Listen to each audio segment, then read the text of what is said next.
get some sleep if you want to be up nice and early tomorrow. But we're too excited for Christmas. Tell us the Christmas story. Our story begins a long, long time ago in a very special place up in heaven. God was looking over heaven's balcony one day, feeling very sad and shaking his head at all the wrong things he saw his children doing down on earth. He loved them so much. He wanted to be close with them again. So he decided... It's time to do something. Should we send an army, Lord? I was thinking of sending one person. One person? They started looking around at each other and wondering who God was going to send. I was thinking of sending one baby. A baby! But Lord, what can a baby do? But God wasn't thinking of sending just any baby. I'm going to send the Prince of Heaven in disguise. A Prince of Heaven? Your son? The angels were scratching their heads thinking that God's plan seemed very risky. Surely their prince would have to be born to a mighty ruler or a powerful king to protect him. But God looked down towards earth again and pointed to a young peasant girl called Mary. I'll send him to Mary with his heart full of courage. So God sent Gabriel, his most trusted angel, to bring Mary the good news. She would have a baby and name him Jesus. He would be God's gift to the world. The angels looked at Mary and saw that she would make a beautiful mother for their prince, but wondered, But surely a prince cannot be born in a cottage. You wife. at that time, down on earth, the ruler of the land ordered everyone to return to their hometown so they could be counted. Mary's husband Joseph came from Bethlehem, so they had to travel by foot, And donkey. yes, and donkey, all the way there. After days of traveling in the hot sun, they finally reached Bethlehem.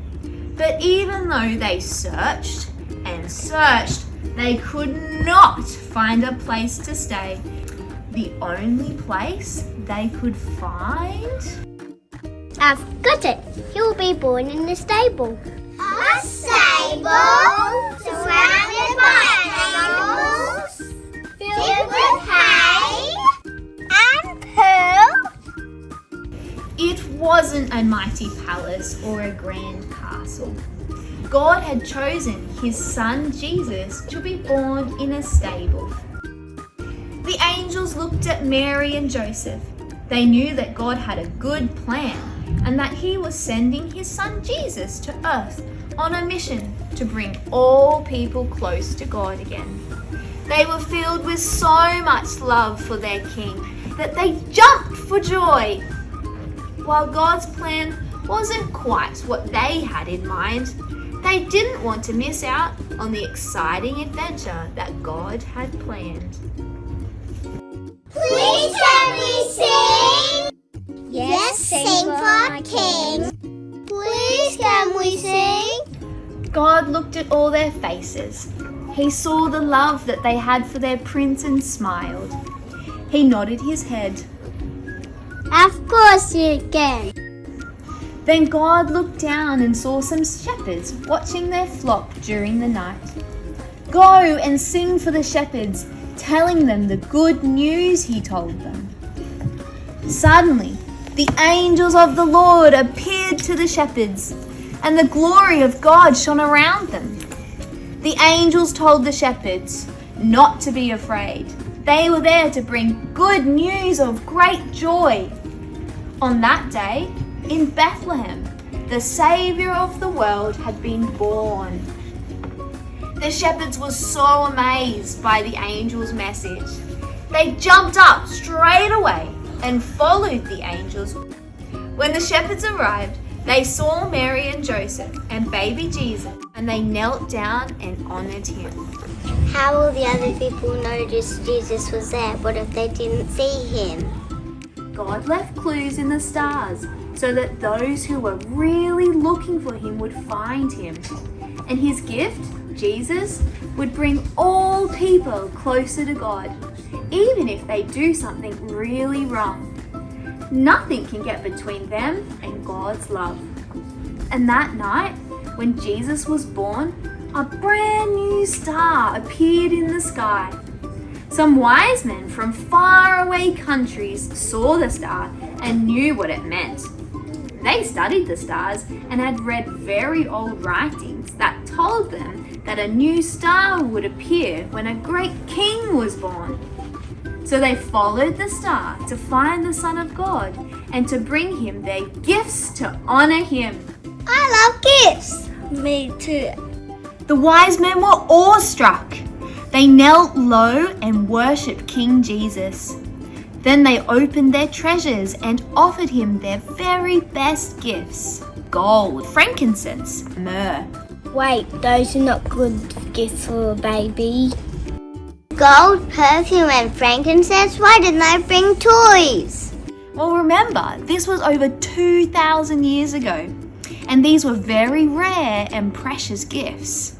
I guess they couldn't just show up with a soccer ball for a king. Well, yes and no. What do you mean? Well, why do we have gifts at Christmas time? Because it's fun to get presents. Yes, but more than that. To make each other happy? To do something special for somebody else? Exactly. It doesn't matter how big or small the gift is, as long as it comes from the heart. Mary and Joseph were overwhelmed by the shepherds and the wise men's generosity. It was time to let the special little family rest. The visitors bowed as they left the presence of the Son of God. But one little boy remained behind. He had a small drum around his neck that he often played for the sheep out in the fields. The other shepherds turned around and called their friend to follow. You can stay, it's okay. Are you coming to see the baby? Yes, I did. I came with the shepherds. I do not have any gift for a king. From playing the drum, it could be a perfect gift for your heart. Just like the perfect gift of love that God gave us by sending his son Jesus to earth to bring all people back to his heart. And that's what God asks of us. He asks us to open our hearts to him and his love. Will you remember to make room in your heart for Jesus this Christmas?